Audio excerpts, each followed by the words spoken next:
Hey kids, let's do some other transformation, should we? So here we did translation. Translation.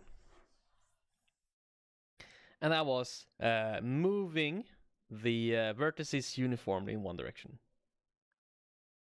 Good. And now we're gonna talk about scaling.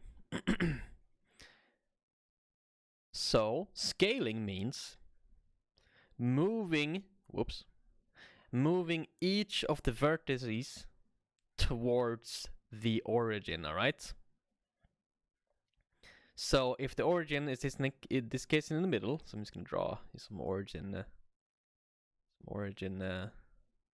lines here. That's the origin. So scaling means we bring them towards or out from the origin, all right? So, you know, we might move them halfway to the origin.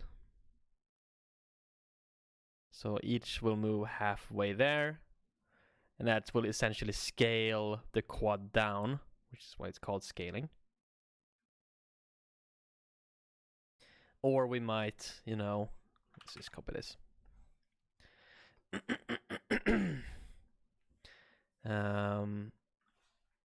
Should have made a copy before I started drawing anything. Or we might, you know, move them out from the origin by, you know, halfway or something. So we take like the distance from the origin to the point and move them halfway more. So this will be scaling up by 50%. So they all move a proportion of the way to or from the origin. So, you know, we'll move up here. And you might think this is a weird way of me to explain what scaling is. You know, if wouldn't it be easy for me to say just like, oh, you know, you make the object bigger or smaller.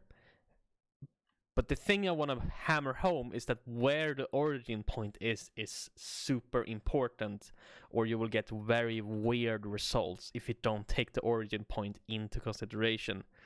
Because what the scaling actually does is consider all of the points not as points, you know, in space, but rather as vectors, all right? So arrows. So if I draw an arrow like this, it considers all of the points of the mesh, like we do this transformation to, as vectors. Okay? And it just scales the vectors up and down.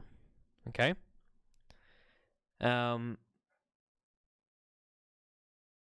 So while if the origin is in the middle, then yes, it is just scaling the object up and down, and it's just getting bigger and smaller. But if, you know, if the origin is actually quite far away, like here, you know, it will still consider all the points as points. So it will still consider them as lines from the origin. Like so. Excuse the small dots. I don't know how to deselect without pressing somewhere. So we'll still scale these lines up and down, which will make the thing actually move as well. So if you scale halfway, you know, this will end up here, and this will end up here, and here, and here. So yes, while the quad got smaller, it also moved, which is kind of weird. And that's because we didn't consider where the origin point was.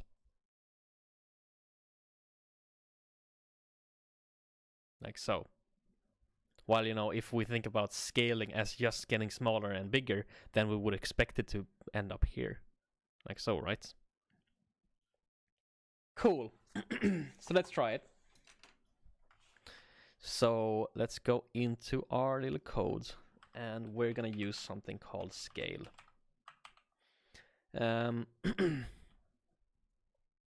And scale, the scale function constructs a scale transform matrix, all right? So just as before, we specify a matrix to apply the transform to. And again, we're not going to use this. We're just going to pass in the identity. So I'm just going to pass in that identity like that. And then, okay, so here we specify a vector, and this is the vector to scale each axis by. So that's how much to scale the x-axis and how much to scale the y-axis and the z-axis. So let's say we want to scale it down by 0.5. And let's do 0.3 actually. Let's make it quite small. So we scale each of the axes down by to 30%. So I'll call that the scale matrix, because if I call it scale, it's gonna be a naming clash with this function. Right, so let's upload the scale matrix instead of the translation matrix and see what happens. So let's do uniform matrix for fv, 1 false, and then value pointer to scale matrix, like so. Let's compile and see what happens. Okay, so there we go. So now this is going to be 30% as big as the original quad, so it's been scaled down quite a bit. And you know, if we do the other ways, if I do 2, so each axis is going to be scaled by 2, then it's going to take up the whole screen actually, because the quad was 0.5 in each of the axes, so, or rather use the x and y axis, but so if we scale that by 2, that's going to be 1.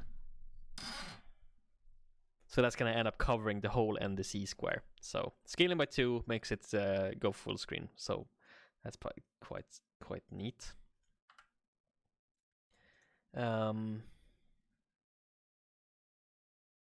Cool. And let's talk about a third way of transforming. So we're going to do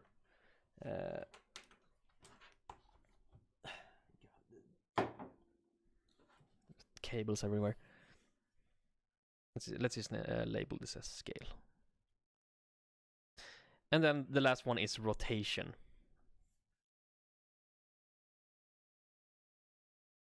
Oh, that's not the last type of transformation, obviously, but okay, that's the last common way of transforming vertices. And what that does is rotate points around the origin. All right, again, the origin is very important.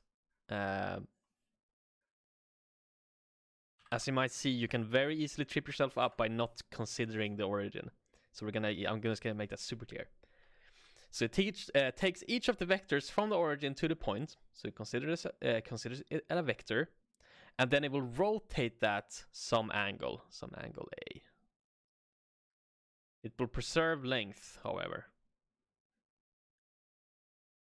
All right, so it rotates a vector some degree A around the origin, and it will do this to all the points, I'd say. So here this will be rotated, and this will be rotated, and this will be rotated. So the end will be a rotated quad.